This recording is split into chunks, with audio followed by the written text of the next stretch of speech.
안녕하세요. 같이 기도하겠습니다. 사랑과 은혜와 자비가 풍성하신 살아계신 하나님 아버지, 정말 감사합니다. 죄로 말미암아 심판을 받고 죽을 수밖에 없었던 비참한 죄인들을 먼저 사랑하시고 낮고 천한 이 땅에 내려오셔서 십자가에 죽기까지 우리를 사랑하신 그 주님의 그 사랑 때문에 우리가 구원함을 받고 영생을 얻었습니다. 구원함을 받은 이후에 신앙생활을 하는 가운데에도 그 주님의 변함없으신 그 사랑이 늘 우리와 함께 하시고 우리를 붙들어 주시며 우리의 발걸음을 인도해 주셨습니다. 이제 우리는 그 주님의 사랑을 힘입어서 또 그 주님께서 우리에게 맡겨주신 복음 전할 사명을 다하고자 합니다. 우리가 매일마다 매 순간마다 우리의 연약함과 부족함을 느끼고 있습니다. 잘 알고 있습니다. 모든 것을 보시고 아시는 우리 하나님께서 우리에게 능력을 주시고 힘을 주시고 지혜를 주셔서 마지막 시대를 살아가는 저희들이 더욱 담대하게 주님의 복음을 전하며 살고 주님의 영광을 위해서 살도록 도와주시옵소서. 전국에 또 해외에 주님의 복음으로 세워주신 교회들이 더욱 힘있게 세워지고 더욱 힘있게 복음을 전할 수 있도록 역사해 주옵소서. 그 일을 위해서 수고하는 모든 형제 자매님들, 또 우리 주님의 앞서 일하는 일꾼들, 특별히 해외에서 수고하시는 우리 선교사들, 그 가족들 일일이 보살펴 주시고 건강을 지켜주시고 평안함을 주셔서 주님의 복음을 전하는 데 어려움이 없도록 하나님께서 함께 해주시고 도와주옵소서. 오늘 모든 말씀의 시종도 주 성령께 온전히 의지하고 부탁드립니다. 오직 하나님의 영광만 나타내 주시고 우리에게 유익한 시간이 되도록 도와주옵소서. 우리를 사랑하시는 우리 구주 예수님 이름으로 기도드렸습니다. 아멘. 출애굽기 25장을 찾겠습니다.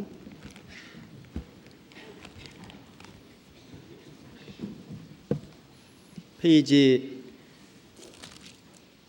119페이지 구약성경 출애굽기 25장 1절입니다.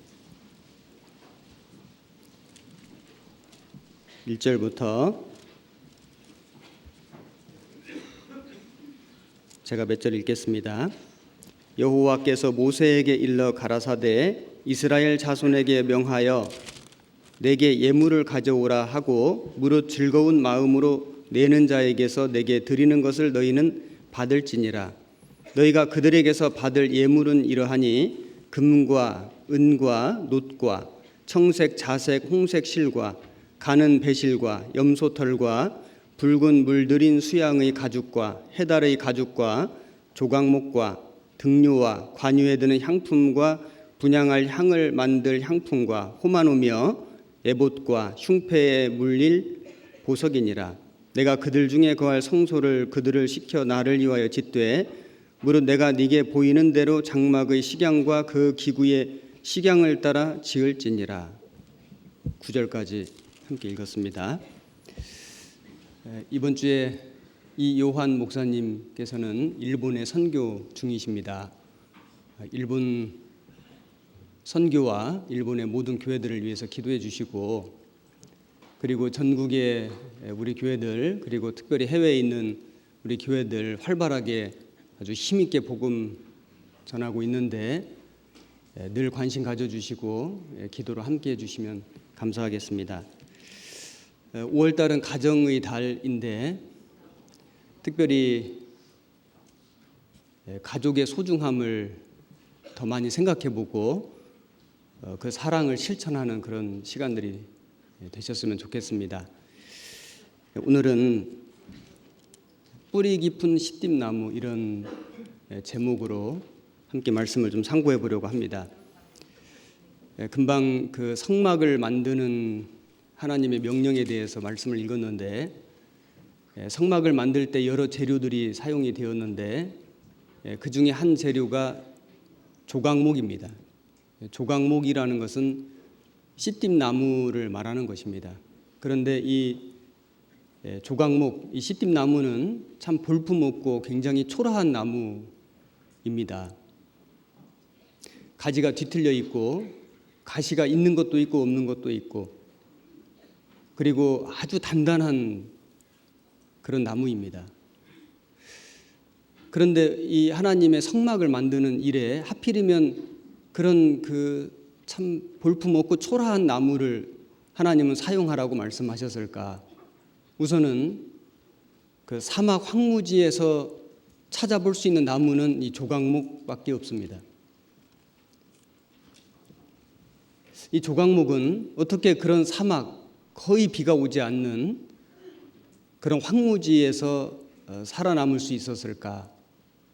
그 이유는 이 시띠나무는 뿌리를 아주 밑으로 뿌리를 아주 길게 뻗는 겁니다. 그래서 수십 미터, 더 많게는 수백 미터 이상 뿌리를 깊숙이 뻗음으로 사막이지만은, 황무지이지만은 물을 공급받을 수 있는 겁니다. 그래서 그런 척박한 환경에서 이 조각목, 이 시띠나무는 살 수 있습니다. 이 모습은 예수님의 모습이기도 하고 또 구원받은 교회, 그리스도인의 모습이기도 합니다. 이 시띠나무를 성막에서 사용할 때 그냥 사용하는 것이 아니고 놋이나 금으로 쌌습니다. 예수님은 초림하실 때 너무나 초라한 모습으로, 참 볼품없는 모습으로 오셨는데, 예수님의 인성이죠. 그런데 하나님은 하나님의 능력과 영광으로 그 예수님과 함께 해주셨습니다. 그래서 예수님의 그 인성과 신성을 볼 수 있죠. 그 시띠나무, 성막에 사용된 시띠나무는 예수님의 인성과 신성을 보여준다고 말을 할 수 있고, 그리고 또한 교회의 모습, 구원받은 우리 성도들의 모습이라고 할 수 있습니다. 우리는 육신적으로 너무 초라하고 혹 세상에서는 볼품 없어 보일지 모르지만은, 그러나 하나님께서 성령을 주심으로, 또 성령을 충만케 하심으로 우리를 하나님의 일에 귀하게 사용해 주시고 또 하나님의 능력으로 우리에게 늘 공급해 주시는 것이 있는 겁니다. 그래서 우리는 이 세상이 너무나 척박한 곳이고 또 우리 신앙생활도 많은 시련과 고난이 있는 마치 광야와 같은 곳이지만은, 그러나 이런 곳에서 우리가 어떻게 하나님의 능력을 공급받을 수 있을까? 그래서 어떻게 쓰임을 받을 수 있을까? 뿌리를 내리는 겁니다. 우리 믿음과 신앙의 뿌리를 교회 속으로, 교제 속으로, 말씀 속으로 깊이 내리면은 하나님이 우리에게 주시는 그 능력을 우리는 공급받을 수 있고, 비록 우리는 참 초라하고 볼품이 없을지 모르지만은 우리가 하나님의 역사에 귀하게 쓰임받는 사람이 될 수 있는 겁니다. 오늘 이런 내용들을 함께 말씀으로 좀 묵상해보고 교훈을 받아보도록 하겠습니다. 여기 출애굽기 25장 읽었는데 25장부터 31장까지는 하나님이 모세에게 성막을 만들라는 명령과 설계도가 나옵니다. 그리고 출애굽기 35장부터 40장까지는 모세가 그 하나님의 명령대로 성막을 만드는, 성막을 제작하는 그 과정이 자세하게 나옵니다. 성막이 뭘까요? 성막은 말 그대로 거룩한 장막이죠. 그래서 이스라엘 민족이 광야를 통과할 때 그 성막에서 하나님께 제사를 지냈습니다. 하나님께 기도했습니다. 하나님이 이스라엘 백성들과 함께 만나 주셨습니다. 그 성막은 궁극적으로는 예수 그리스도의 완전한 모형입니다. 그래서 성막에 많은 기구들, 또 그 기구들을 만드는 그런 재료들, 이런 것들은 예수님의 성품, 또 예수님의 사역을 잘 설명해 주고 있다라고 할 수 있죠. 그래서 출애굽기를 읽다 보면은 성막 부분에 와서 굉장히 좀 힘들어 하시는 분들이 있는데 이 내용을 조금만 공부를 해보면은 이 안에 굉장한 비밀들이 들어있다는 것을 우리가 발견할 수 있습니다. 히브리서 9장을 찾겠습니다. 여기 출애굽기 25장에는 줄을 좀 넣어 놓으시고 히브리서 9장 1절을 찾겠습니다.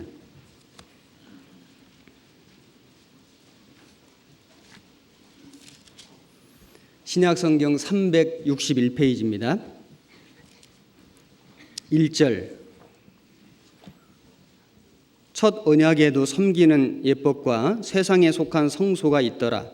예비한 첫 장막이 있고 그 안에 등대와 상과 진설병이 있으니 이는 성소라 일컫고 또 둘째 휘장 뒤에 있는 장막을 지성소라 일컫나니 금향로와 사면을 금으로 싼 언약궤가 있고 그 안에 만나를 담은 금항아리와 아론의 쌍난 지팡이와 언약의 비석들이 있고 그 위에 속죄소를 덮는 영광의 그룹들이 있으니 이것들에 관하여는 이제 낱낱이 말할 수 없노라.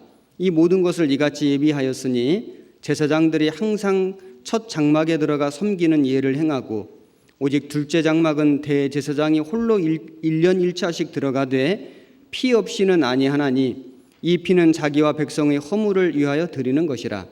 성령이 이로써 보이신 것은 첫 장막이 서 있을 동안에 성소에 들어가는 길이 아직 나타나지 아니한 것이라. 이 장막은 현재까지의 비유니 이에 의지하여 드리는 예물과 제사가 섬기는 자로 그 양심상으로 온전케 할 수 없나니 이런 것은 먹고 마시는 것과 여러 가지 씻는 것과 함께 육체의 예법만 되어 개혁할 때까지 맡겨둔 것이니라. 11절 12절은 같이 읽겠습니다.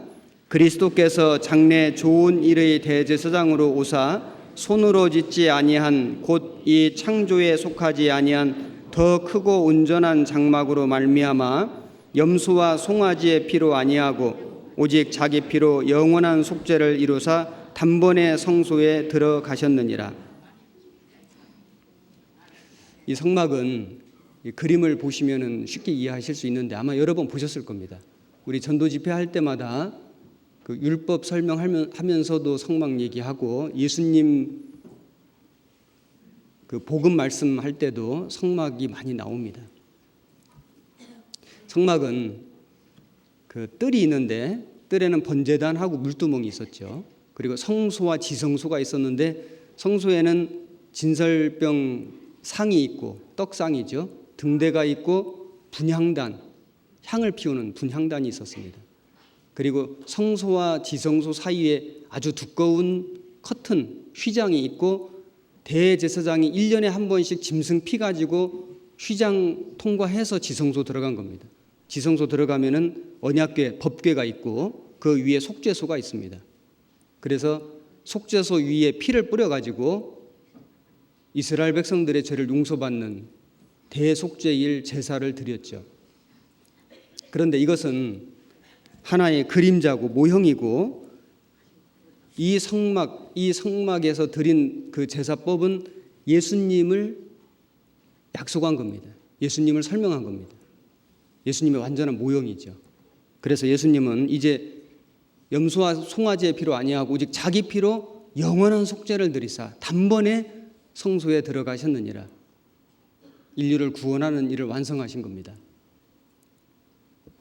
예수님이 십자가에 돌아가실 때 그 지성소와 성소 사이의 그 휘장이 위로부터 아래까지 찢어져 둘이 되니라. 그렇게 성경에 기록되어 있죠.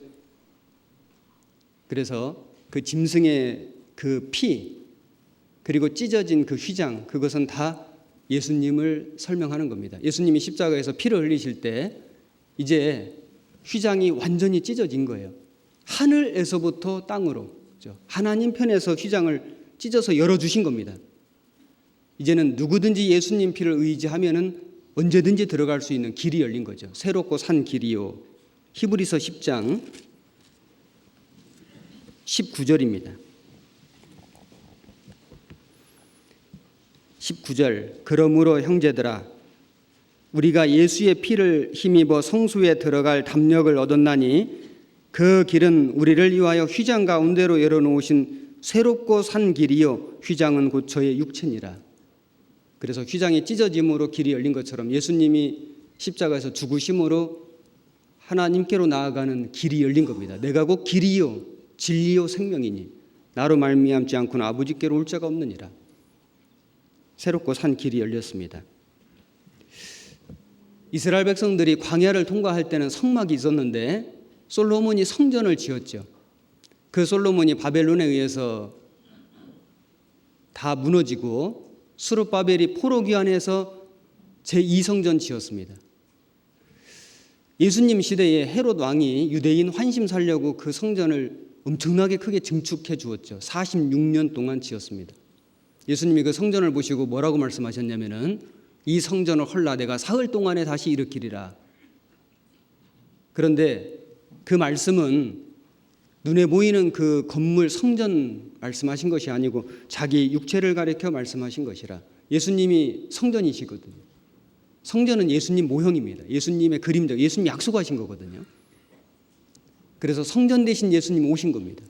예수님이 십자가에 죽으신 이후에 사흘 후에 부활할 것을 약속하셨는데 그때는 제자들이 그 말씀의 뜻을 알지를 못했습니다.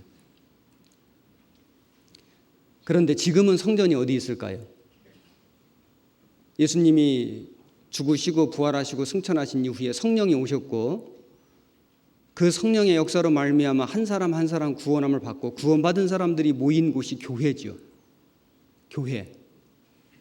교회가 성전입니다. 그래서 너희가 하나님의 성전인 것과 하나님의 성령이 너희 안에 거하시는 것을 너희가 알지 못하느뇨? 너희가 하나님의 성전이라. 우리가 하나님의 성전이죠.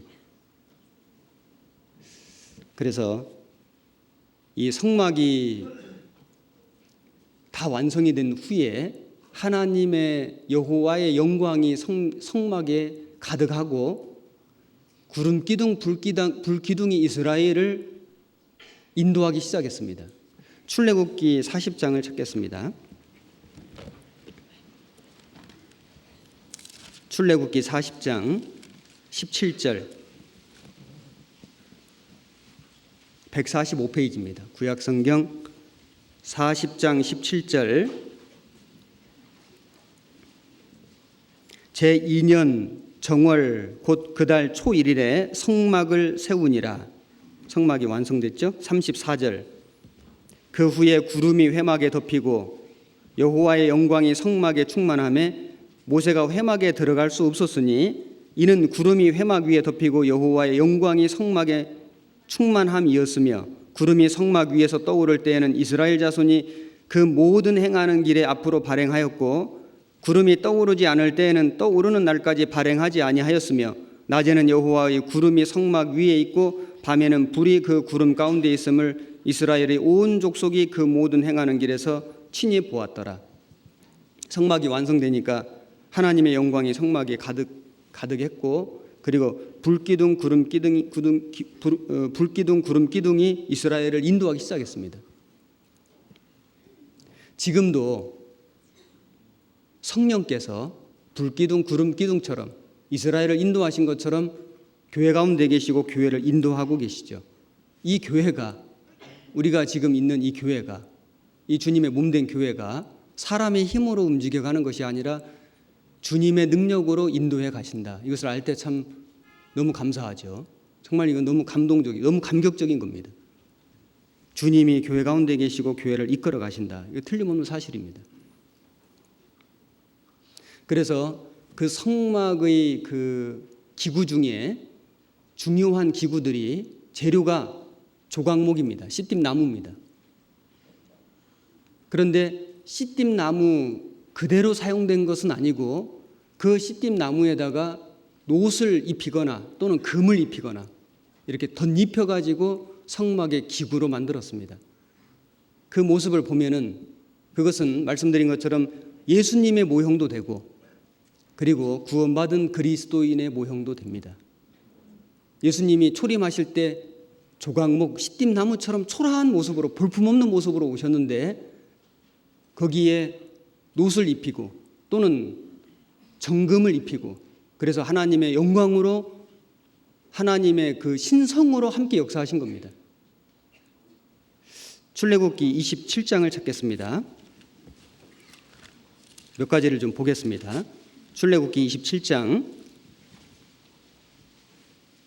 1절입니다.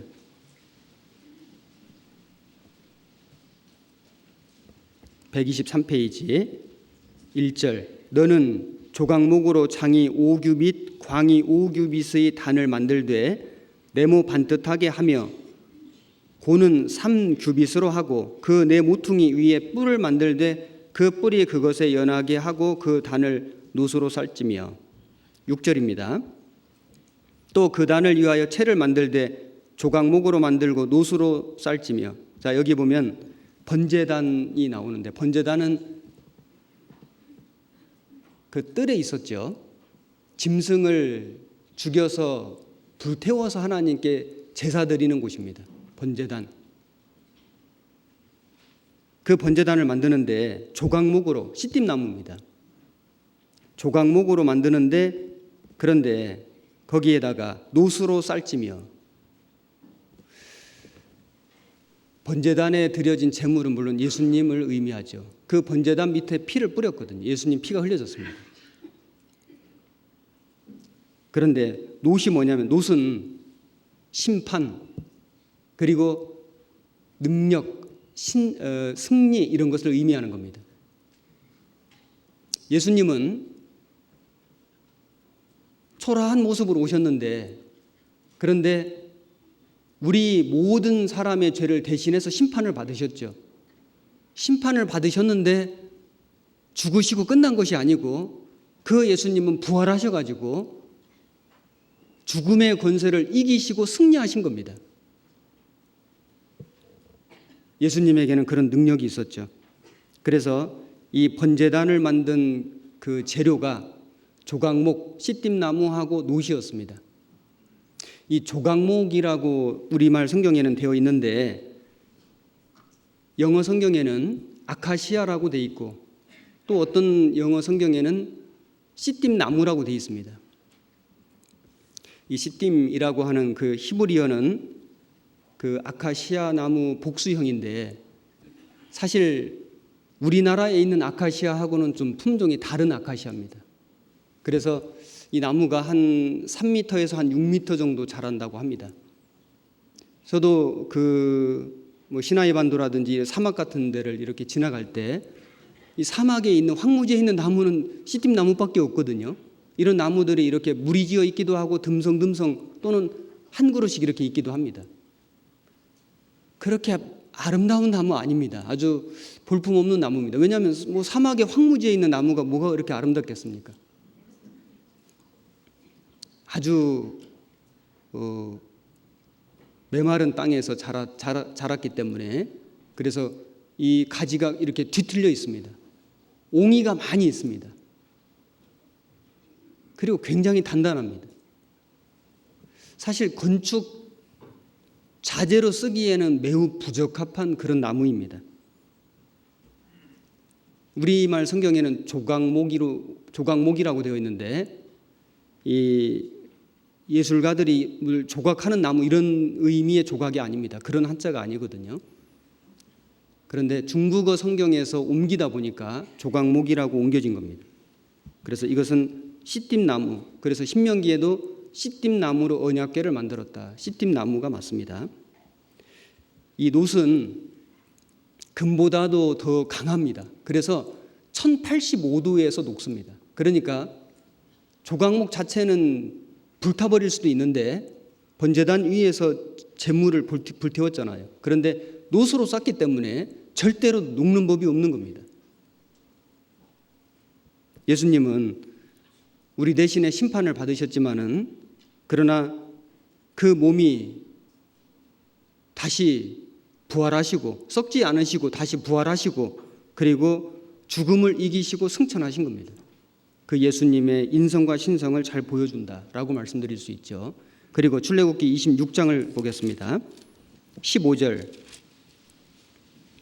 너는 조각목으로 성막을 위하여 널판을 만들어 세우되 각 판의 장은 10규빗, 광은 1규빗 반으로 하고. 그리고 26절입니다. 너는 조각목으로 띠를 만들지니 성막 2편 널판을 위하여 5이요. 그리고 29절에 그 널판들은 금으로 싸고 그 널판들의 띠를 꿰 금고리를 만들고 그 띠를 금으로 싸라.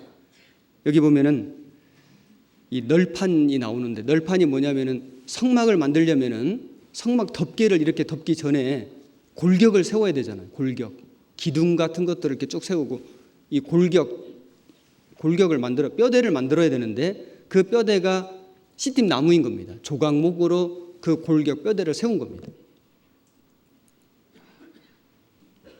그런데 그냥 세운 게 아니고 이 나무를 규격대로 잘 깎아가지고 그래서 금으로 입힌 거예요. 물론 금은 하나님의 영광, 신성을, 예수님의 신성을 의미하는 거죠. 그래서 이 성막을 밖에서 보면은 이 덮개는 굉장히, 이 제일 바깥의 덮개는 굉장히 우중충하고 보기가 별로 좋지 않았지만은 안에서는 널판들이 전부 황금으로 입혀져 있었기 때문에 휘황찬란한 겁니다.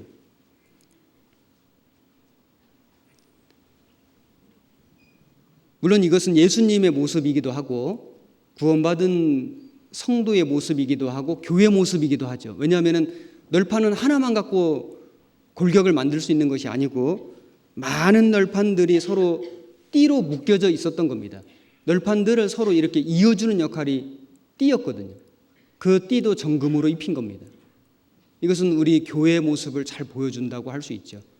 우리 한 사람 한 사람이 정말 볼품없는 시띠나무 같은 사람들이었는데 그 옹이가 많고 그 단단한 그 나무가 이제 숙련된 기술자에 의해서 깎이고 다듬어지고 규격, 그 하나님의 필요한 규격으로 만들어져 가지고 거기에 정금으로 입혀지는 겁니다. 입혀진 다음에 띠로 묶여지는 거예요. 띠로. 그래서 성막의 골격을 만드는 겁니다. 에베소서 2장을 찾아보겠습니다. 에베소서 2장 20절입니다.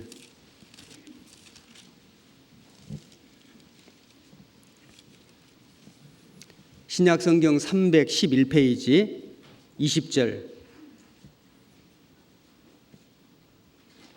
21절, 22절까지 좀 길지만은 같이 읽겠습니다.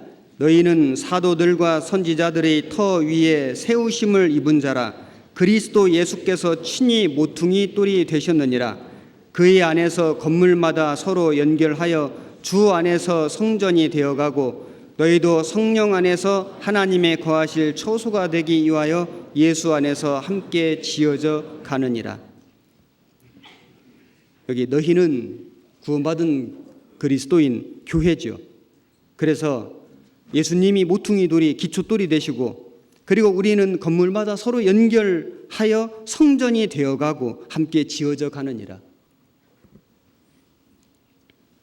캘리포니아의 세콰이어 국립공원에 가면은 키가 뭐 수십 미터, 거의 100미터 가까이 되는 많은 나무들이 서 있는데, 세콰이어 아시죠? 유명한 나무죠.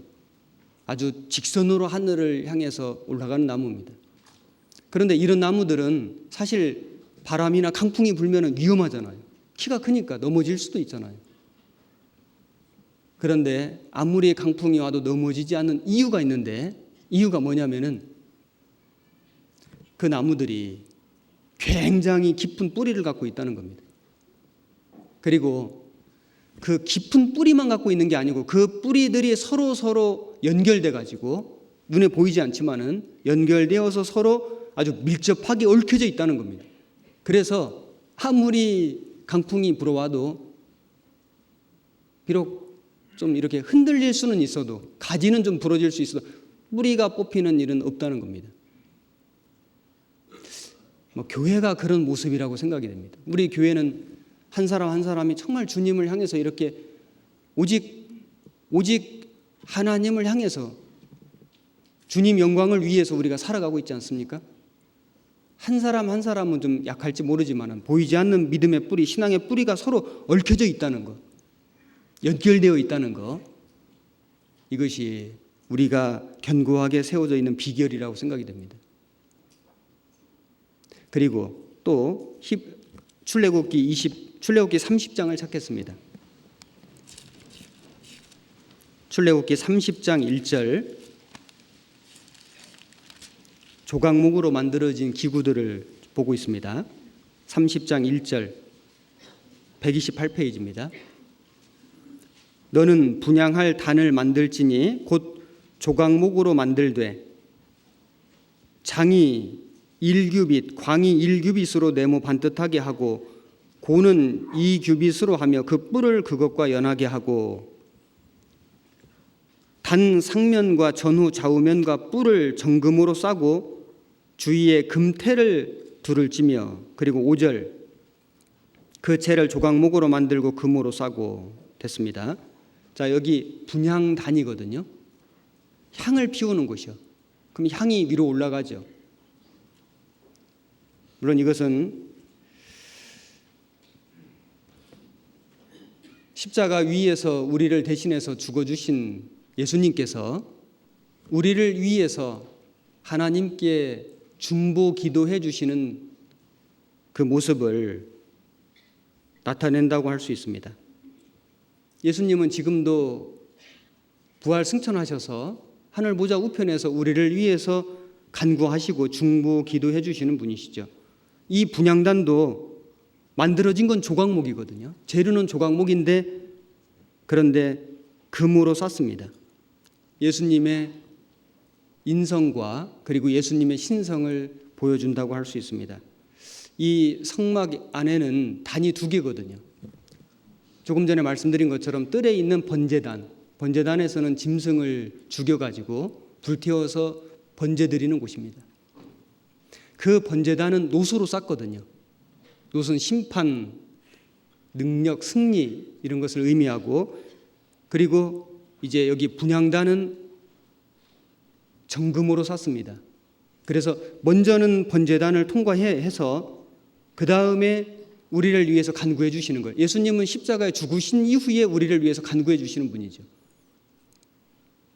구원받은 그리스도인들도 구원함을 받은 뒤에 하나님께 기도로서 나아갈 수 있습니다. 먼저는 번제단이고 나중에 분향단이죠. 그리고 진설병 떡 상도 조각목입니다. 그것도 역시 금으로 쌌습니다. 그리고 25장, 출애굽기 25장 10절입니다.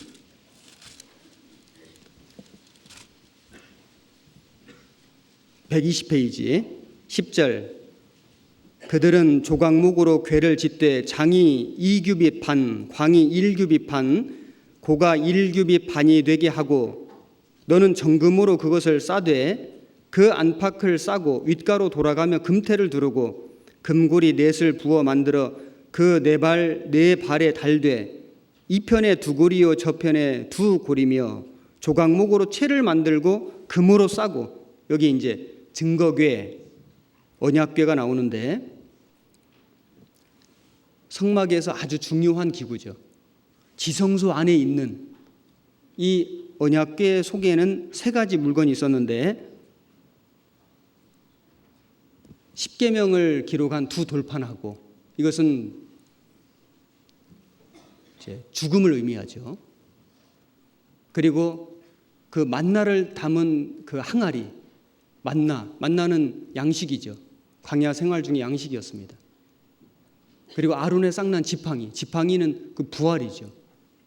그래서 이 언약궤, 이 증거궤 속에 이 물건들이 들어 있었습니다. 물론 예수님의 완전한 모형이죠. 이 증거궤도 조각목으로 만들고 그리고 정금으로 싸되 예수님의 인성, 초림하신 예수님, 그리고 예수님의 신성, 그 예수님에게 함께 했던 그 하나님의 능력과 영광을, 인성과 신성을 보여주고 있다라고 할 수 있습니다. 그래서 이 성막의 이 주 재료 중에 한 가지가 조각목이었다는 것, 이걸 우리가 좀 기억해보고, 그런데 조각목은 정말 사막에서 자라는, 황무지에서 자라는 너무나 볼품없고 정말 쓸모없을 것 같이 보이는 그런 나무였는데, 그런 나무가 그 예수님을 의미하는, 그 예수님을 상징하는 그 거룩한 장막, 그 성막의 주 재료로 쓰였다는 것, 참 놀라운 일이죠.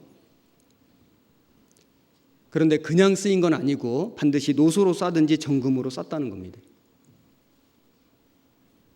그래서 그 모습은 예수님의 모습도 되지만은 그 예수님으로 말미암아 구원받은 우리 모든 성도들 나의 모습도 된다라고 할 수 있죠. 우리는 정말 능력 없고 보잘것없는 사람들이지만은 그러나 그런 사람도 하나님이 다듬고 깎으시고 그래서 하나님의 사람으로 만들어 가지고 하나님이 능력을 주시고 하나님이 영광을 주시고 그래서 하나님의 사역에 우리를 쓰시는 거 봐요. 놀라운 일이죠. 그런데 그 시띠 나무가 그 사막에서 황무지에서 살아남을 수 있는 유일한 비결은 뿌리입니다. 뿌리가 깊은 거예요. 뿌리가 수십 미터, 수백 미터, 기네스북에 올라가 있는 시띠 나무 뿌리는 어떤 건 2km까지 된다고 합니다. 상상이 안 가죠. 뿌리가 수백 미터, 500미터, 600미터는 보통이고 어떻게 그 사막에서 그렇게 엄청난 뿌리를 내릴 수 있을까? 그랬기 때문에 사는 겁니다. 이것은 이 척박한 세상에서 또 우리 신앙생활의 시련과 고난 속에서 우리가 어떻게 하면 생명을 얻고 능력을 공급받고 어떻게 귀하게 쓰임 받을 것이냐 하는 아주 중요한 교훈을 우리에게 주고 있다라고 할 수 있습니다. 우선 하나님은 악인, 하나님을 모르는 사람들을 풀로, 하나님 모르는 인생들을 풀로 비유하시고 그리고 구원받은 그리스도인들은 나무라고 말씀하셨습니다. 시편 92장을 보겠습니다.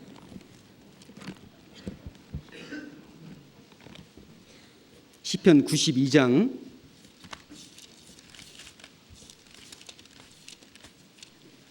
870페이지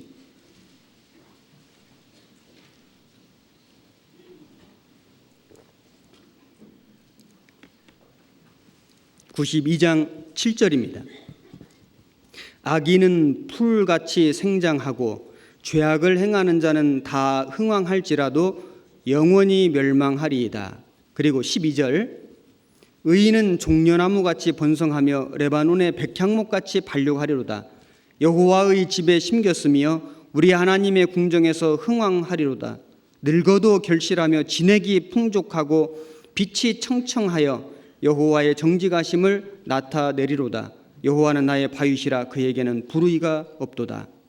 자, 여기 보면 악인은 풀같이 생장하고, 풀 아시죠? 풀은 비 한 번 오고 나면 쑥쑥 자랍니다. 농사 져보신 분들은 잘 아시겠지만은 비 온 뒤에 가보면은 막 과수원에 무슨 밭에 막 풀들이 자라 있죠. 풀은 어제 오늘 사이에 하루 사이에 막 쑥쑥 자라는 게 풀이잖아요.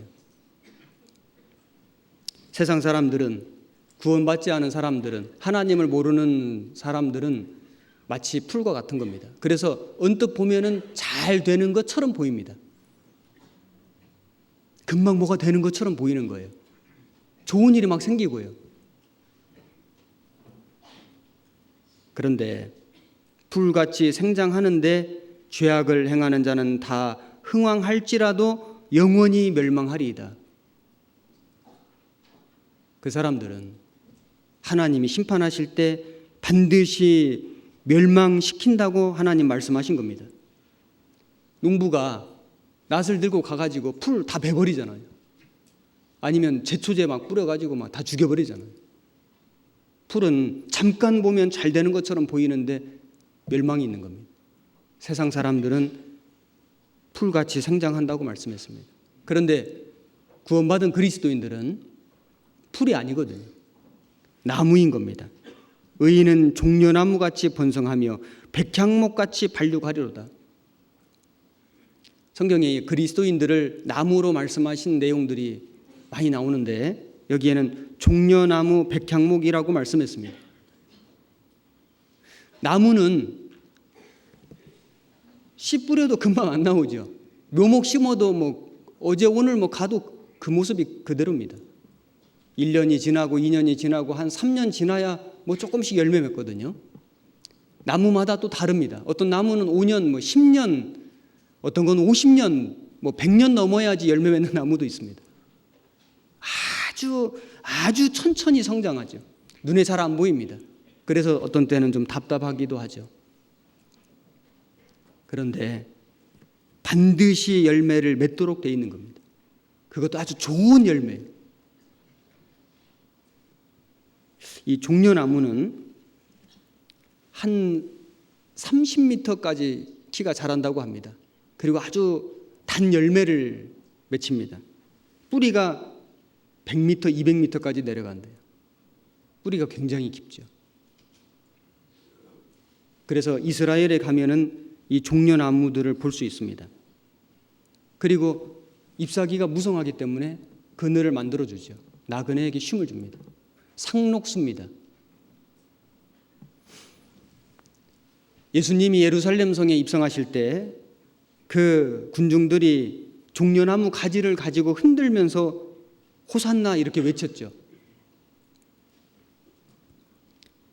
그리고 레바논의 백향목, 이 백향목은 굉장히 거대한 나무입니다. 폭이 한 10m 정도 되는, 그리고 높이도 한 40m까지 자라는 굉장히 거대한 거목이죠. 거목. 그래서 백향목은 아주 나무 결이 좋고 향기가 있고, 그리고 나무가 크기 때문에 이 건축 자재 같은 걸로 많이 쓰였습니다. 뭐 궁궐을 짓는다든지 아니면 큰 집을 짓는다든지 뭐 배를 만든다든지 하는 이런 일에 이 백향목이 사용이 됐고, 백향목은 굉장히 오래 자랍니다. 그래서 오래 자라는 건 3,000년 이상 된 백향목도 있다고 합니다. 그러니 얼마나 천천히 자라겠어요. 얼마나 천천히. 눈에 잘 안 보이죠. 구원받은 그리스도인들은 종려나무같이 번성하고 백향목같이 발육하리로다. 그렇게 말씀하셨습니다. 언뜻 보면은 별로 잘 되는 일이 없는 것처럼 보일 수도 있죠. 이 세상에서는 무슨 큰 뭐 잘 되는 일이 없을 수도 있습니다. 그런데 하나님이 종려나무같이 백향목같이 번성하도록 발육하도록 하나님이 심겼으며 여호와의 집에 심겼으며 하나님이 심어주신 거예요. 우리는 풀이 아닌 겁니다. 우리는 나무인 겁니다. 나무도 아주 큰 나무인 겁니다. 예수님은 포도나무라고 말씀하셨죠. 우리는 가지요. 우리는 능력이 없지만 포도나무에 붙어 있으면 절로 열매를 맺고, 성경에 나무로 비유된 말씀들이 많이 있는데 오늘은 특별히 씨띠나무. 씨띠나무는 종려나무, 백향목처럼 이렇게 아주 장엄한 큰 나무는 아닙니다. 아주 볼품없는, 아주 보잘것없어 보이는 그런 나무죠. 그런데 하나님은 그 씨띠나무를 귀하게 쓰신 겁니다. 하나님의 성막을 만드는 주재료로 쓰셨습니다. 그 씨띠나무가 자라는 곳이 어디냐면 사막입니다. 사막 황무지입니다. 시편 63편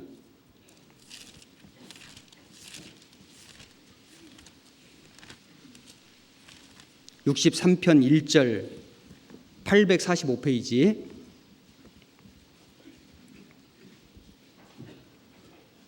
하나님이여 주는 나의 하나님이시라. 내가 간절히 주를 찾되 물이 없어 마르고 곤핍한 땅에서 내 영혼이 주를 갈망하며 내 육체가 주를 앙모하나이다. 주는 나의 하나님이시라. 그런데 그 하나님을 간절히 찾되 물이 없고 마르고 곤핍한 땅에서 어딜까요? 사막이죠. 이 63편 1절 위에 보면은 다윗의 시 유다 광야에 있을 때, 다윗이 하나님의 사람이지만은 그 얼마나 많은 고난과 시련을 당했습니까? 유다 광야에 있을 때. 그래서 기도하기를 내가 간절히 주를 찾되 물이 없어 마르고 곤핍한 땅에서 내 영혼이 주를 갈망하며 내 육체가 주를 앙모하나이다. 정말 그 어려운 상황 속에서, 그 고난 속에서, 그 시련 속에서 주님을 앙모하는 다윗의 마음을 알 수 있죠. 구원받은 그리스도인들은 사막 같은 곳을 지날 때가 있는 겁니다. 황무지 같은 곳에서 살 때가 있는 겁니다. 물이 없고 마르고 곤핍한 땅, 그런 곳에서 우리는 어떻게 하나님의 공급을 받을 수 있을까? 그런 곳에서 우리는 어떻게 하나님의 쓰임을 받을 수 있을까요? 비결은 단지 하나입니다. 뿌리거든요. 뿌리. 비결은 뿌리에 있는 겁니다. 뿌리를 내리는 거예요. 뿌리를 내리는 거예요. 뿌리를 내리는데 그냥 내리는 게 아니고 아주 깊이 넓게 내리는 겁니다. 수십 미터, 보통이 수백 미터까지. 그래야만 그 사막 황무지에서 살 수가 있는 겁니다. 씨띠 나무를 인터넷에서 찾아보시면 그림들이 쭉 나옵니다. 한번 보셔요. 아마 성지순례나 중동 지방을 여행해 보신 분들은 자주 보셨을 겁니다. 사막에 사는 나무는 그런 나무밖에 없습니다. 어떻게 살아갈까? 뿌리로 사는 겁니다. 그래서 뿌리는 눈에 안 보이잖아요. 눈에 보이는 나무의 가지와 줄기가 있는데 그것보다도 눈에 안 보이는 뿌리가 훨씬 중요하죠. 우리 신앙도 그와 같을 거라고 생각합니다. 우리 눈에 보이는 신앙도 있잖아요. 누구든지 볼 수 있는, 알 수 있는 그런 신앙도 있지만은 그거보다는 눈에 안 보이는 신앙이요. 정말 교회 안에, 교제 속에, 하나님 말씀 속에 깊이 뿌리를 내린 그 믿음, 그 신앙이요. 그래서 거기에서 아무리 물이 없고 아무리 황무한 땅이라도 그런 상황이라도 주님으로부터 주시는 하나님의 말씀과 위로와 능력을 공급받는 사람은 사는 겁니다. 쓰임 받는 겁니다. 하나님께 영광 돌리는 귀한 사람이 되는 거예요. 중국에 그 대나무 중에 그 모죽이라고 하는 아주 고급 대나무가 있답니다. 모죽이라고 하는 털모자 모죽. 그런데 이 모죽이라고 하는 대나무는 참 특이하대요. 왜냐하면 씨를 뿌려놓고 5년 동안 싹이 안 난대요. 아무 움직임이 없다가 무려 5년 동안이나. 그런데 5년이 딱 지나서 이제 성장기인 이맘때쯤 되면 한 4월쯤 되면은 이제 움이 이렇게 나는데 그래서 이제 그 죽순이 이제 거기서 이렇게 생겨가지고 그때부터 자라기 시작하는데 하루에 수십 센치씩 자랍니다. 하루에. 너무 신기하죠. 하루에요. 쑥쑥 자라는 쑥쑥. 그래서 6주 만에 25m까지 자란답니다. 야, 참 놀랍죠. 그러면 지난 5년 동안 이 모죽은 뭘 했을까? 뭘 했는지 학자들이 연구해 보니까 뿌리를 내렸답니다. 뿌리를. 뿌리 길이가 무려 10리면 4km인가요? 야, 정말 엄청난 일을 한 거죠. 뿌리를 내렸기 때문에 때가 되니까 자라기 시작하는데 눈에 보이게 쑥쑥 자라는 겁니다. 그런 대나무가 있더라고요. 신앙도 중요한 것이 뭐냐? 눈에 보이는 어떤 외형적인 성장보다 보이지 않는 내면적인 성장이요. 나무로 말하자면 뿌리를 내리는 겁니다. 잠언 12장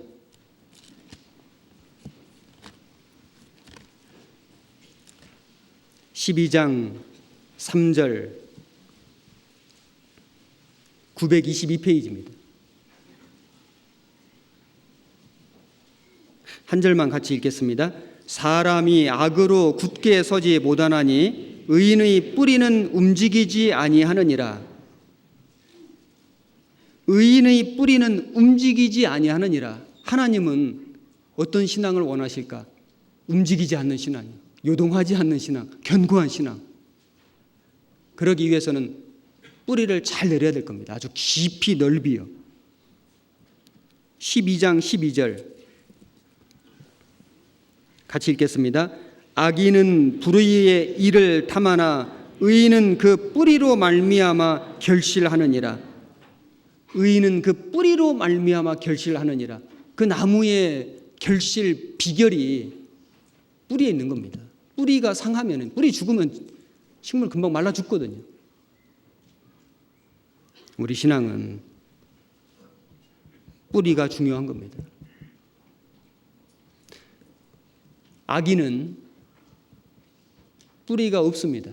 아니면 뿌리가 뽑혔습니다. 유다서 1장입니다.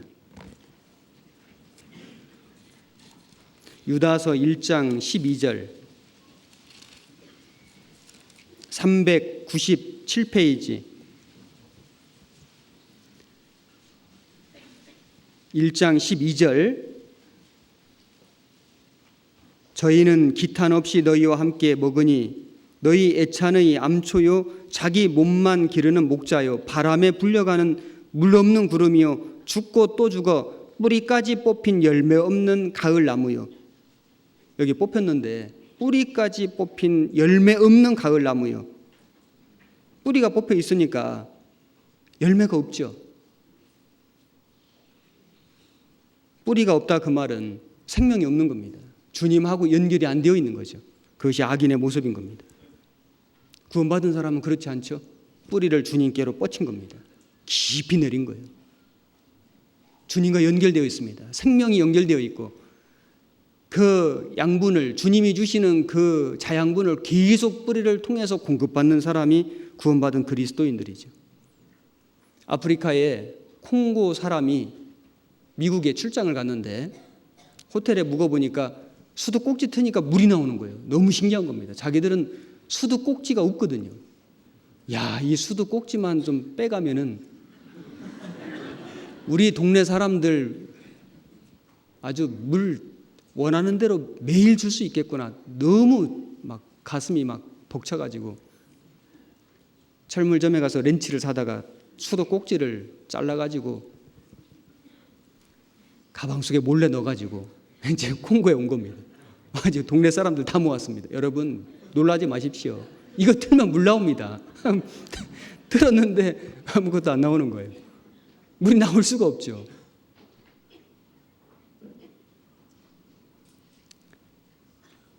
신앙은 뿌리가 없으면 열매를 맺을 수가 없습니다. 중요한 것은 뿌리가 깊숙이 내려서 그 물을, 그 영양분을 충분히 공급받을 때 풍성한 열매를 맺는 것처럼 우리 구원받은 그리스도인들은 주님께 연결되어 있는 거예요. 주님의 말씀에 연결되어 있고 주님의 교회에 연결되어 있고 주님의 교회의 교제 속에 연결되어 있을 때 우리는 정말 하나님의 능력을 공급받고 그 하나님 주시는 그 위로와 그 말씀과 그 모든 것을 우리가 공급받고 풍성한 열매를 맺는 겁니다. 우리는 열매를 잘 맺으려면 어떻게 해야 될까? 정말 우리 소원은 내 삶 속에 어떻게 하면은 좀 열매를 좀 잘 많이 풍성히 좀 맺을 수 있을까? 기도의 제목이죠. 나무가 열매를 풍성히 맺히려면 우선 두 가지를 해야 됩니다. 한 가지는 물가에 심기어져야 돼요. 하나님이 구원받은 그리스도인을 시냇가의 물가에 심기어 놓으셨다고 말씀했습니다. 그리고 그 심겨진 나무가 그 강변 쪽으로 이렇게 뿌리를 뻗치는 거, 그건 우리가 해야 되거든요. 에레미야 17장입니다.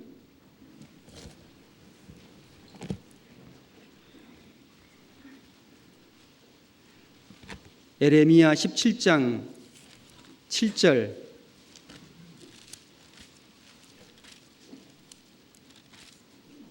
(1077페이지) 7절입니다. 그러나 무릇 여호와를 의지하며 여호와를 의뢰하는 그 사람은 복을 받을 것이라. 그는 물가에 심기운 나무가 그 뿌리를 강변에 뻗치고 더위가 올지라도 두려워 아니하며 그 잎이 청청하며 가무는 해에도 걱정이 없고 결실이 그치지 아니함 같으리라. 여기 물가에 심기운 나무가 우리는 우리 스스로 심은 게 아니죠. 하나님이 우리를 물가에 심겨 주셨습니다. 우리는 심기운 나무죠. 이 교회 안에 하나님의 말씀 안에 이 교제 속에 우리를 심겨 주셨죠. 우리는 심기운 나무. 그래서 우리는 그 위치를 지키는 게 중요하죠. 나무를 자꾸 옮기는 게 아니고 심겨진 곳에 그대로 두는 게 중요하죠. 그리고 우리가 할 일은 뿌리를 강변에 뻗치고 그건 우리가 해야 되죠. 그렇게 되면은 더위가 올지라도 두려워 아니하며 그 잎이 청청하며 가무는 해에도 걱정이 없고 결실이 그치지 아니함 같으리라. 그래서 나무마다 보면은 뿌리가 좀 얕은 나무도 있을 수 있고 뿌리가 좀 깊은 나무도 있을 수 있잖아요. 캐나다에 가보니까 이 삽림이 굉장히 울창한 겁니다. 어떤 뭐 공원마다 뭐 이게 우리나라는 공원을 만들면은 이렇게 부지를 조성해 가지고 나무를 갖다 심잖아요. 이게 이제 우리나라 공원인데 캐나다는 그냥 나무가 있는 산에다가 길 내놓으면 그게 공원이더라고요. 이게 다 공원이니까 다 뭐 나무들이 워낙 많으니까. 근데 문제가 이제 어떤 공원에 이 폭풍우가 불었는데 이 나무가 다 넘어진 겁니다. 근데 이유를 보니까 땅이 너무 비옥한 거예요. 땅이 너무 비옥하니까 나무가 뿌리를 깊이 내릴 이유가 없는 겁니다. 뿌리가 얕은 거예요. 겉으로 볼 때는 나무들이 굉장히 울창하고 정말 아주 튼튼해 보이는데 뿌리가 얕으니까 넘어지는 거 봐요. 여러분, 우리가 신앙생활을 하는 가운데 어떤 고난과 시련이 좀 많은 사람도 있죠. 특별하게 육신적으로 어려움도 많고 아픈 것도 많고 특별히 복음 전하는 과정 속에서도 많은 고난과 시련이 있고 핍박이 있고 참 어려운 상황과 여건이 참 어려운 분들이 많이 계시거든요. 그런데 글쎄요, 그냥 이 세상적으로만 본다면 불행이라고 할지 모르지만은 하나님 그렇게 보시지 않을 겁니다. 왜냐하면 그런 분들일수록 보면은 그 믿음과 신앙의 뿌리를 깊이 내리는 겁니다. 여간에서는 안 움직이는 겁니다. 요동하지 않습니다. 아무리 거센 비바람이 몰아쳐도 안 흔들리는 거 봐요. 안 뽑히는 거 봐요. 대단하죠. 그 뿌리가 내려가지고요. 너무 좋은 조건과 상황에 있다고 해서 그게 꼭 행복 아니거든요. 그러면 신앙이 뿌리가 옅을 수도 있잖아요. 뿌리가 깊지 않을 수도 있잖아요. 작은 어려움 속에서도 흔들릴 수도 있고 넘어질 수도 있잖아요. 시편 1장 보겠습니다. 시편 1장 1절입니다. 805페이지. 복 있는 사람은 악인의 꾀를 좇지 아니하며 죄인의 길에 서지 아니하며 오만한 자의 자리에 앉지 아니하고 오직 여호와의 율법을 즐거워하여 그 율법을 주야로 묵상하는 자로다. 여기 보면 복 있는 사람은 어떤 사람이냐면 하나님의 율법을 주야로 묵상하는 사람. 묵상이 뭘까요? 명상은 대상이 없는 겁니다. 그냥 멍하니 생각하는 게 명상이라면 묵상은 대상이 있거든요. 하나님이요. 하나님이 생각하는 거예요. 하나님의 영광을 생각하고 하나님의 뜻을 생각하고 묵상이죠. 그리고 명상은 생각을 자꾸 덜어내는 겁니다. 비우는 거죠. 묵상은 생각을 채우는 거예요. 하나님 말씀으로. 그래서 그 율법을 주야로 묵상하는 자로다. 우리는 율법을 묵상하는 사람들이죠. 율법을 묵상하는 것이 구체적으로 뭐냐면은 시냇가에 심은 나무가 하는 것이 묵상이거든요. 왜냐하면은 나무가 심겨진 위치가 중요한데 시냇가입니다. 시냇가. 항상 물이 흐르는 시절을 쫓아 과실을 맺으며 그 잎사귀가 마르지 아니함 같으니 그 행사가 다 형통하리로다. 어떤 사람이요? 율법을 주야로 묵상하는 사람이. 심겨진 위치가 시냇가이기 때문에 하나님 우리를 시냇가에 심겨 주셨습니다. 그래서 뿌리를 물 있는 쪽으로 강변 쪽으로 뻗는 것은 우리가 할 일이죠. 보이는 신앙보다 보이지 않는 신앙이 훨씬 중요합니다. 우리가 형제 자매님들이 아는 신앙 있잖아요. 아, 아무개는 어떤 모습이다. 어떤 뭐 직분을 가지고 어떤 봉사를 하고, 뭐 물론 이런 것들은 보여지는 신앙이라고 한다. 사실은 보여지지 않는 신앙도 있잖아요. 내면적인 신앙. 주님과의 은밀한 교제. 그렇죠? 주님 말씀을 묵상하는, 아주 뿌리를 깊이 내리는, 그래서 주님의 뜻을 깨닫고요. 정말 주님하고 밀접하게 교제하고, 그래서 아주 견고하게 세워져 가는 신앙이에요. 보여지지는 않지만은 요동하지 않고 자리 지키면서 열매 맺는 그런 나무요. 고린도 후서 4장을 찾겠습니다. 고린도 후서 4장 16절입니다. 289페이지 신약성경 고린도 후서 4장 16절부터 18절까지 같이 읽겠습니다. 그러므로 우리가 낙심하지 아니하노니 겉사람은 후패하나 우리의 속은 날로 새롭도다. 우리의 잠시 받는 환난에 경한 것이 지극히 크고 영원한 영광에 중한 것을 우리에게 이루게 함이니 우리의 돌아보는 것은 보이는 것이 아니요 보이지 않는 것이니 보이는 것은 잠깐이요 보이지 않는 것은 영원함이니라. 겉사람은 보여지죠. 세월이 어찌나 잘 가는지 얼마나 빨리 가는지 정말 느껴지시죠? 10대는 시속 10km, 20대는 20km, 30대는 30km, 40대는 40km, 50대는 50km. 여기 연세 더 많으신 분들은 막 계절별로 가잖아요. 막 금방 봄 됐다가 여름 됐다, 막 가을 됐다가. 그렇죠? 어린 아이들은 이렇게 뭐 아침 되고 저녁 되고 이러는데 막 계절별로 가잖아요. 1년씩 가고 막 10년씩 가고요. 겉사람은 후패하나 거울 보고 너무 실망하지 마십시오. 그래서 뭐 20대는 무슨 뭐 얼굴 보고 30대는 복근 보고 뭐 40대는 가슴 보고 뭐 이런 유머가 있는데 70대 되니까 뭐라고 써 있냐면 안 본다 이렇게 써 있더라고요. 봐도 괜찮습니다. 겉사람이니까요. 금방 또 새로워질 건데 하나님이 완전하게 영광스럽게 만들어 주실 건데 소망이 없는 사람이야 볼 때마다 속상할지 모르지만은 구원받은 그리스도인은 야 주님 오시면은 이 낡은 몸을 새 것으로 바꿔주시겠구나. 그 생각하면은 너무 감사되지 않습니까? 겉사람은 후패하나 우리의 속은 날로 새롭도다.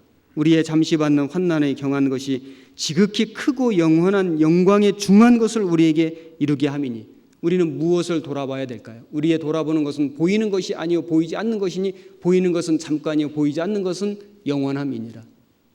그 구원받은 그리스도인들은 눈에 보이는 것보다 안 보이는 것을 더 많이 보는 사람이 되어야 됩니다. 잠깐 있는 것보다는 영원한 것에다가 마음 두고 소망 두고 사는 사람이 되어야 됩니다. 밀라노 대성당에 문이 3개가 있는데 그 문마다 이런 글귀가 씌어져 있다고 합니다. 첫 번째 문에는 모든 즐거움도 잠깐이다. 두 번째 문에는 모든 고난도 잠깐이다. 세 번째 문에는 오직 중요한 것은 영원한 것이다.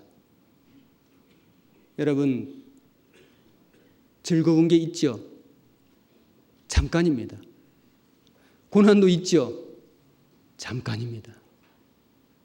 정말 중요한 게 뭘까요? 영원한 겁니다. 우리는 영원한 것에다가 마음을 두고 영원한 것을 바라보고 사는 인생이 되어야 됩니다. 그러면 절대로 후회가 없을 겁니다.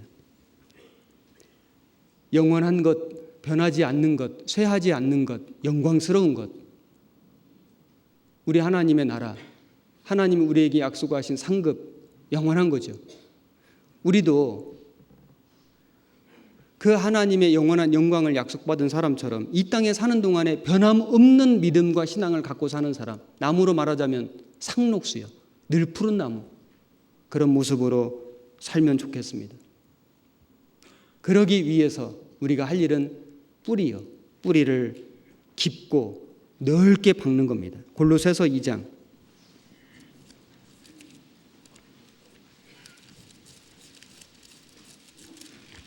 2장 6절 325페이지.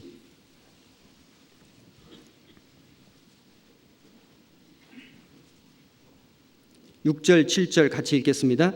그러므로 너희가 그리스도 예수를 주로 받았으니 그 안에서 행하되 그 안에 뿌리를 박으며 세움을 입어 교훈을 받은 대로 믿음에 굳게 서서 감사함을 넘치게 하라. 우리는 어디에 뿌리를 박는 사람이냐면은 여기 그리스도 예수를 주로 받았으니 그 안에서 행하되 그 안에 그리스도 안에 뿌리를 박으며 그리스도 안에서 세움을 입어 교훈을 받은 대로 믿음에 굳게 서서 감사함을 넘치는 삶. 이것이 구원받은 그리스도인의 삶입니다. 어떤 초등학교 3학년 교실에서 이런 시간이 있었답니다. 칠판에 큰 글씨로 뿌리 이렇게 쓰여져 있고 한 학생씩 나와가지고 자기 조상에 대해서 소개하는 시간인 겁니다. 한 아이가 의기양양하게 나와가지고는 자기는 충북 청주가 고향인데 그런데 자기는 무슨 씨의 몇 대 손이고 자기 조상은 어느 나라에서 무슨 판서를 하고 그리고 뭐 할아버지는 뭐 어느 학교의 교장 선생님이고 아버지는 큰 기업의 간부 직원이고 나는 우리 집안이 매우 자랑스럽습니다. 그러면 이제 박수 받고 이제 들어가고 또 나와서 또 자랑하고 이렇게 하는 겁니다. 그런 시간이 있었는데 자기 가문 자랑하는, 가문 소개하는 건데 이제 학생들이 자랑하는 거죠. 그런데 차례가 쭉 돌다가 한 학생 차례가 되었는데 그 학생이 나가서 섰는데 선생님이 깜짝 놀란 거예요. 왜냐하면은 그 아이는 부모가 없습니다. 고아원에서 자랐습니다. 그래서 선생님이 내가 실수했다 생각됐습니다. 왜냐하면은 이 아이 마음 속에다가 상처 줄까 봐 선생님이 아차하고 후회한 겁니다.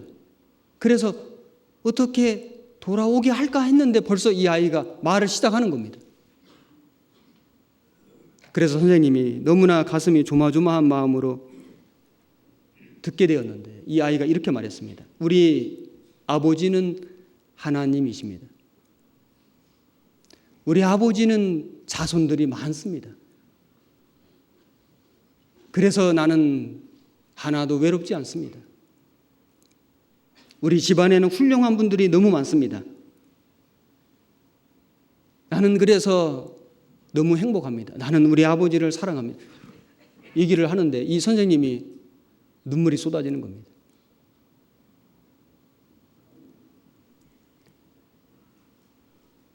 여러분, 우리 집안도 있고 우리 뭐 가문도 있죠. 그래서 뭐 족보도 있고요. 그런데 세상 사람들은 그런 집안 자랑, 가문 자랑, 뭐 족보 자랑 하죠. 구원받은 그리스도인은 물론 그런 것도 중요하죠. 우리가 그걸 뭐 소홀히 하자는 건 아닙니다. 그러나 우리에게 뭐 그런 좋은 집안이 아니더라도 좋은 가문이 아니더라도 자랑할 만한 그런 족보는 없을지라도 우리 아버지는 하나님이시잖아요. 만물을 창조하신 창조주 하나님이 우리 아버지시고 그리고 우리 집안에 훌륭한 사람이 너무 많잖아요. 아벨도 있고 모세도 있고요. 여호수아도 있고 바울도 있고 베드로도 있고 우리 집안에 정말 훌륭한 우리 선조들이 얼마나 많습니까? 우리 교회 안에 지금 같이 살아가는 우리 가족들이 얼마나 많아요.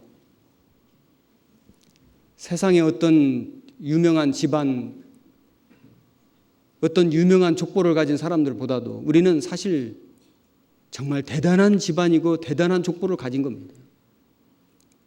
우리는 어디에 뿌리를 박아야 될까요? 우리는 그리스도 예수를 주로 받았으니 그 안에서 행하되 그 안에 뿌리를 박으며 우린 정말 주님께 뿌리 박고요. 주님이 역사하시는 교회에 뿌리 박고 형제 자매님들이 함께하는 교제에 뿌리를 박고 주님이 우리에게 주신 말씀에다가 뿌리를 박고 하나님이 우리에게 주신 사명을 가지고 그 뿌리를 깊게 내려서 주님이 주시는 자양분을 우리가 공급받고 그 능력을 힘입어서 열매 맺는 삶을 사는 것이 정말 축복된 삶인 겁니다. 에베소서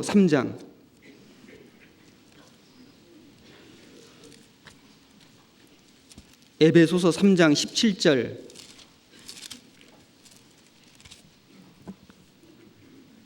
312페이지 17절부터 19절까지 같이 읽겠습니다. 믿음으로 말미암아 그리스도께서 너희 마음에 계시게 하옵시고 너희가 사랑 가운데서 뿌리가 박히고 터가 굳어져서 능히 모든 성도와 함께 지식에 넘치는 그리스도의 사랑을 알아 그 넓이와 길이와 높이와 깊이가 어떠함을 깨달아 하나님의 모든 충만하신 것으로 너희에게 충만하게 하시기를 구하노라. 여기 보면 사랑 가운데서 우리는 뿌리가 박히고 그리고 그 사랑을 점점 알아 깨달아 그래서 그 넓이와 그 길이와 그 높이와 그 깊이가 어떠함을 깨달아. 사람이 세상을 살아갈 때 정말 중요한 것이 무엇일까? 입는 옷보다 더 중요한 것, 먹는 음식보다도 더 중요한 것, 사는 집보다도 더 중요한 게 뭘까요? 사랑일 겁니다. 왜냐하면 옷을 아무리 잘 입어도 아무리 좋은 음식을 먹어도 아무리 좋은 집에 살아도 사랑하는 사람이 없다면 행복하다고 말할 수 없죠. 좀 허름한 옷을 입고 볼품없는 집에서 별로 맛없는 음식을 먹을지라도 사랑이 있다면 훨씬 더 행복할 겁니다. 우리는 이 세상 사람들이 추구하는 사랑 말고 그런 육신적인 사랑, 순간적인 사랑, 겨우 해봐야 자기 가족 사랑하는 사랑, 친한 친구 몇 사람 사랑하는 사랑, 이 세상에 한정된 그 유한한 언젠가는 다 사라질 그런 사랑 말고 구원받은 그리스도인들은 주님의 사랑이요, 그 한이 없는 사랑이요, 그 끝이 없는 사랑, 그 영원한 사랑을 받은 사람들이잖아요. 우리는 그 사랑 안에서 뿌리를 내려가지고 계속해서 그 넓이와 길이와 높이와 깊이를 깨달아 가야 합니다. 왜냐하면 사랑도 이 넓이라는 것이 이렇게 좀 진짜 넓은 사랑도 있고 좀 좁은 사랑도 있잖아요. 주님의 사랑은 너무 넓은 겁니다. 우리는 좀 좁잖아요. 주님의 사랑을 닮아가지고 주님의 사랑을 좀 배워가지고 그 넓이를 좀 점점 넓혀가야 되죠. 사랑 안에 뿌리를 받고 사랑이 좀 넓어지는 삶. 주님은 정말 사랑이 넓으신 분이잖아요. 왜냐하면 주님은 이 세상에 모든 사람을 사랑하셨습니다. 모든 사람. 아주 우주적인, 지구적인, 정말 전 인류를 사랑하신 사랑. 차별이 없는 사랑. 비를 내리시는데 악인과 햇빛을 비추시는데 악인과 선인에게 비추시며, 하나님은 공평하신 분이잖아요. 햇빛을 무슨 선한 사람에게만 비춰주시는 게 아니고 해를 악인과 선인에게 비추시며 그 비를 의로운 자와 불의한 자에게 내리시는, 공평하게 주시는, 그래서 누구든지 그 넓은 사랑 앞에 나오기만 하면 받아주시는 그 주님의 사랑이요, 모든 사람이 구원을 받으며 모든 사람이 진리를 아는 데 이르기를 원하시는 그 주님의 사랑, 우리가 좀 그 주님의 그 사랑의 넓이를 더 배워야 되지 않을까요? 우리의 사랑은 좀 좁잖아요. 겨우 내 가족, 내 구역, 내 교회 생각하는 사랑보다 조금 더 넓혀가지고 정말 주님 마음을 좀 담고 더 큰 비전을 가지고 더 넓게 생각하고 더 멀리 보는 그런 신앙이요. 그 넓이와 고린도 교회는 사도 바울을 오해했습니다. 사도 바울을 비난했거든요. 사도 바울이 그 고린도 교회를 향해서 한 말이 너희를 향하여 우리의 입이 열리고 우리의 마음이 넓었으니 너희도 보답하는 양으로 마음을 넓혀라. 마음을 좀 넓혀다오. 사람 마음이라는 것이 참 묘합니다. 어느 때는요, 좋을 때는 마음이 바다같이 넓어요. 아무것도 문제가 안 돼요. 다 괜찮아요. 그런데 또 마음이 좁아지기 시작하면은 바늘 구멍만큼 좁아져요. 다 문제돼요.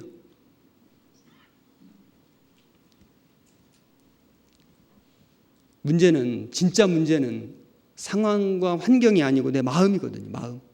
마음 넓히면은 다 기도 제목입니다. 근데 마음 좁히면은 다 문제거리예요. 우리는 사랑의 넓이, 사랑의 길이, 높이, 깊이를 깨닫는 것이 중요하고 마음을 넓혀가는 것, 멀리 보는 것이 중요할 거라고 생각합니다. 주님의 사랑의 길이는 얼마나 길었는지, 자기 사람을 사랑하시되 끝까지 사랑하시니라. 우리는 어느 정도까지 사랑하죠. 그 이상은 하기가 어렵잖아요. 주님의 사랑의 길이 얼마나 길은지, 지금도 아무도 멸망치 않고 다 회개하게 이르기를 원하시느니라. 그래서 주님이 지금도 기회 주시는 거 봐요.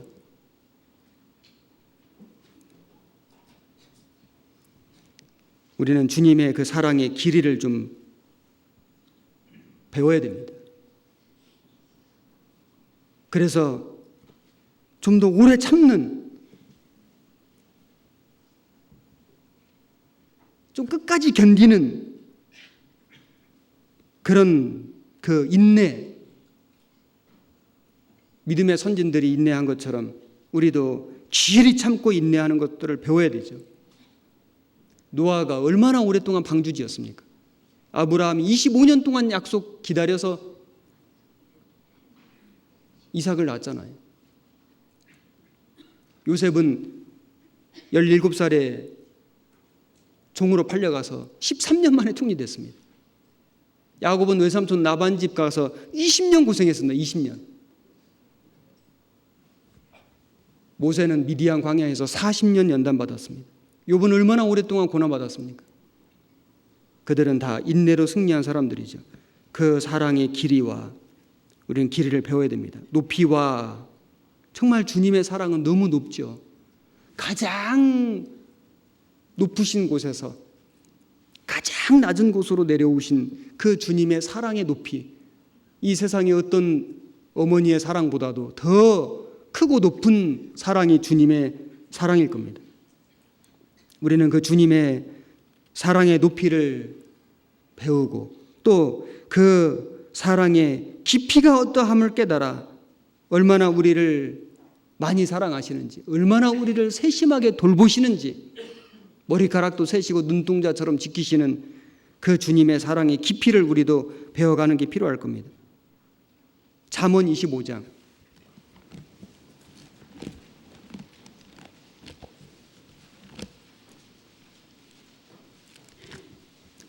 3절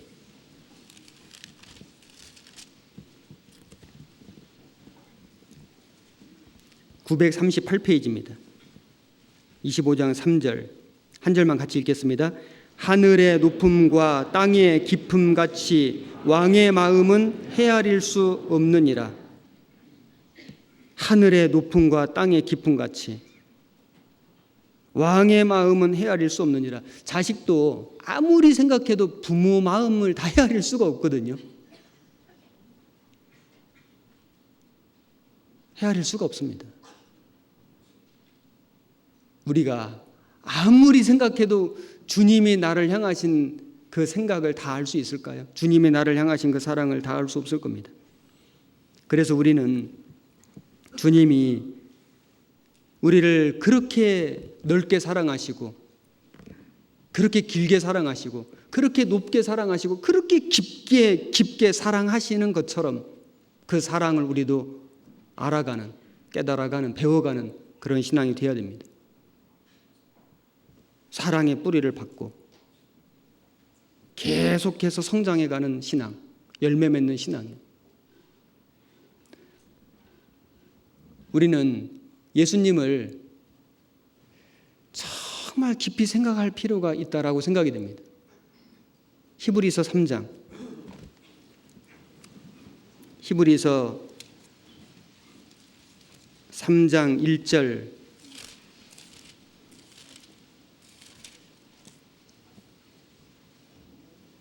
354페이지 3장 1절 한 절만 같이 읽겠습니다. 그러므로 함께 하늘의 부르심을 입은 거룩한 형제들아, 우리의 믿는 도리의 사도시며 대제사장이신 예수를 깊이 생각하라. 예수님을 얼마나 생각해 보세요. 예수님을 정말 깊이 생각하라. 그냥 생각하는 거 말고 깊이 생각하라. 우리가 그 주님의 사랑의 넓이와 그 길이와 그 높이와 깊이를 알아가려면은 그냥은 안 되죠. 우리가 부모의 사랑을 알아가는 것도 부모님의 입장을 깊이 생각해보고 또 생각해보고, 부모님이 나에게 해주신 말씀들을 깊이 또 생각해보고 또 마음에 새겨보고, 부모님이 나에게 물려주신 것, 나에게 부탁하신 것, 이런 것들을 또 생각해볼수록 아니 사람 부모 마음도 조금씩 알아가잖아요. 우리는 정말 예수님을 얼마나 생각해야 될까요? 깊이 생각하라. 그래서 말씀을 들을 때나 말씀을 읽을 때나 교회 오실 때, 교제 갈 때, 모임에 형제자매 만날 때, 기도할 때, 묵상할 때, 언제 어디서든지요. 앉으나 서나, 뭐 유행가에 앉으나 서나 당신 생각 하지 말고 앉으나 서나 주님 생각. 정말 주님은 어떻게 하셨을까? 주님은 어떤 마음일까? 주님은 어떤 계획을 갖고 계실까? 모든 것에서 주님하고 연결시켜 보세요. 연결 안 되는 게 없을 거라고 생각됩니다. 나의 모든 삶, 내 안에 일어나는 모든 일들이 다 주님과 연결될 거예요. 깊이 생각해 보세요. 거기에서 뭔가 주님의 사랑을 더 깨달을 수 있지 않을까요? 그 주님의 사랑의 넓이, 그 사랑의 길이, 그 사랑의 높이, 그 사랑의 깊이를 깊이 생각해야만 그 주님 사랑을 아마 조금씩 더 깨달아 갈 수 있을 겁니다. 뿌리를 내리는 신앙이요. 외형적으로 보여지는 모습보다도 내가 어떤 교회를 출석하고 뭐 어떤 봉사를 하고 어떤 직분을 수행하고 물론 필요해요. 중요합니다. 그러나 그것만 내 신앙의 전부는 아니죠. 그보다 더 중요한 보이지 않는 신앙이요. 뿌리요. 뿌리를 내리는 신앙. 정말 뿌리를 깊이 내리는 신앙. 깊이 넓게 내려서 정말 그 환경은 너무 열악하고 사막과 같고 황무지와 같을지 모르지만은 그러나 언제 어디서든지 어느 곳에서든지 그 주님을 만나고 주님과 연결되고 주님 주신 위로를 받고 주님 주신 능력을 받고 주님이 주시는 그 주님의 비밀한 계획들을 우리가 깨달아 간다면은 훨씬 힘이 있는 인생이 되고 훨씬 더 많은 열매 맺는 삶이 되지 않을까요? 뿌리 깊은 시띠나무. 시띠나무는 사막에 사는 황무지에 사는 나무입니다. 볼품없는 나무, 키도 그리 크지 않고 가지가 뒤틀려 있는, 너무 메마른 곳이기 때문에, 너무 햇빛이 강한 곳이기 때문에, 그리고 가시가 있는, 옹이가 있는, 정말 어떻게 보면 무슨 건축 재료 아니라 뭐 아무 쓸모없는 나무처럼 보이는 이런 나무가 세상에 그 예수님을 약속하는, 예수님을 그 설명하는, 예수님을 상징하는 그 거룩한 장막, 그 성막을 만드는 주 재료로 쓰였다는 거, 너무 놀랍지 않습니까? 그 나무가 깎여지고 다듬어지고 주님이 원하시는 대로 만들어져서 거기에 노시 입혀지고 정금이 입혀지고요. 그렇게 귀하게 쓰임 받을 수 있었던 유일한 비결은 시띠나무의 뿌리가 깊이 내린 거예요. 뿌리 깊은 시띠나무. 이것은 우리 교회의 모습이기도 하고 또 모든 구원받은 그리스도인의 모습이라고 할 수 있을 겁니다. 우리의 모습이에요. 나의 모습이에요. 비록 내가 좀 자랑할 것은 없을지라도, 부족한 것이 좀 많을지라도, 세상에서는 좀 초라해 보일지라도, 그래도 우리가 귀한 것은 주님께 뿌리를 내리고요, 주님의 사랑에 박혀 있고요, 그래서 점점점 주님의 주시는 것들을 알아가고 깨달아가는 삶이요, 그 사람을 주님은 쓰실 겁니다. 귀하게 쓰실 겁니다. 쓰임받는 인생이 되고 능력 있는 인생이 될 겁니다. 뿌리 깊은 씨띠나무, 어디서 많이 들어보셨죠? 우리 미디어 선교부 라디오 방송 프로그램 이름입니다. 뿌리 깊은 씨띠나무가 이번 주에 365회가 되었습니다. 7주년이 되었습니다. 제가 미디어 선교부 담당이라서 이 말씀 드리는 게 아니고요, 제가 원래 이거 담당하기 전에도 제가 자주 들었습니다. 아마 알고 계신 분들이 많이 계실 것 같은데, 혹시 모르시는 분들은 그 어플 이렇게 깔면은 아주 간편하게 들을 수 있습니다. 언제 어디서든지. 그래서 전국의 전 세계의 많은 형제 자매님들이 소식을 보내와요. 신앙생활하는 소식, 교회 소식, 선교 소식, 많은 소식들이 올라옵니다. 그리고 좋은 찬송도 들려주고요. 그래서 전국의 전 세계에 뿌리를 내려가지고 거기 소식들을 다 모아가지고, 주님의 역사잖아요, 그걸 모아가지고 그래서 또 그걸 다시 또 들려줘요. 다른 많은 분들에게, 모든 구원받은 그리스도인들에게. 씨띠나무 프로그램을 통해서도 하나님이 귀한 역사를 이루신다라고 생각이 됩니다. 우리는 뿌리 깊은 씨띠나무가 되어야 되겠습니다.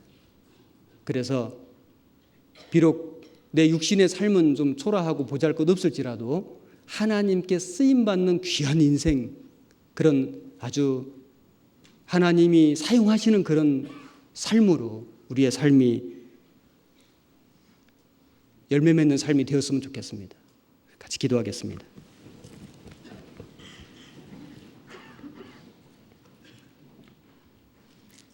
고마우신 우리 주님, 감사합니다.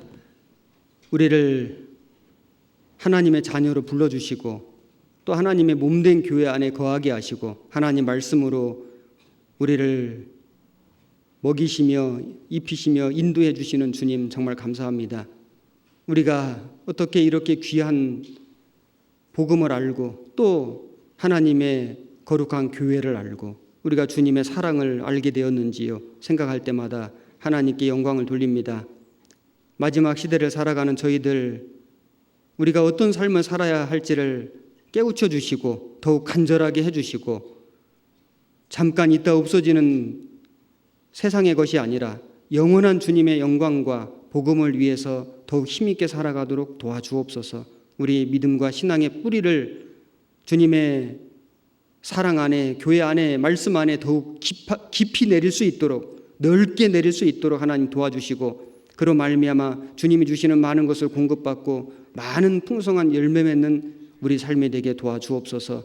일본 선교 중이신 목사님 함께 해주시고 일행들 함께 해주시고 전국에 전 세계에 복음이 전해지는 곳마다 함께해 주시고 특별히 해외에서 복음 전하는 우리 선교사들 그 가족들 함께해 주시고 건강 지켜주시고 하나님의 귀한 역사를 계속해서 나타내 주시옵소서. 우리의 남은 모든 삶을 주님의 능력의 손길에 의지하오며 우리를 사랑하시는 우리 구주 예수님 이름으로 기도드렸습니다. 아멘.